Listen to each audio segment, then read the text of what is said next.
उतना खर्चा करब ओकरा खातिर हम भागल ना हई। आ जदी हमरा के छोड़ के गइलू तो बुझ लीह हम संतोष पागल नहीं। बना बुझे जाना तू चिराई उड़न बाज हो तो बुझ ली हम तू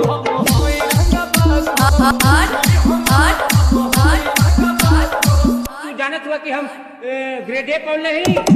डीजे डीजे डीजे प्रवीण युवाना प्रवीण युवाना प्रवीण युवाना दीनत दयालपुर दीनत दयालपुर दीनत दयालपुर दीनत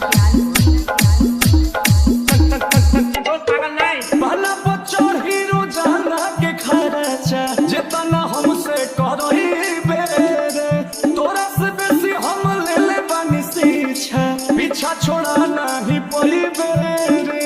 अच्छा के प्यार में है सपना बड़ा महल था रहबना करा बुझलो। अरे करे जितना तोहरा से रात में बात कइले बानी न उतना केहू औरी खाती जागल ना है। लेकिन जदी तू हमार दिल तुरलू तो बुझ लीह हम संतोष पागल नहीं। बना बुझे जाना तू चिराई उड़न बाज हो तो बुझ ली हम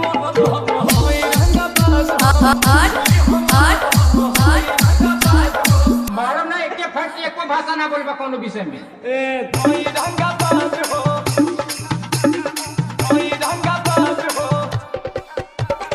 डीजे डीजे डीजे प्रवीण युवाना प्रवीण युवाना सब लेके प्यारी कथारी जे करबू अंकुश के देखबू बहदर हो मन पुना बात यो कांद पे ले आते लभ में हो जाला मर्डर हो। मालूम ना एक फट में लगा लो फेंका। किला तो छूटे इंग्लिश पढ़ावा हो कहीं के कुछ ना खड़ावा हो हवा बनाओ तारो। अरे करे जा हम बरसी ना खाली गरजे वाला बादल ना होई।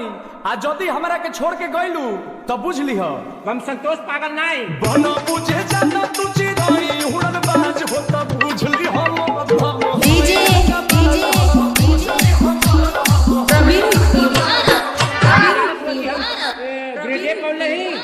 बोले नियर खड़ा हो दिबे।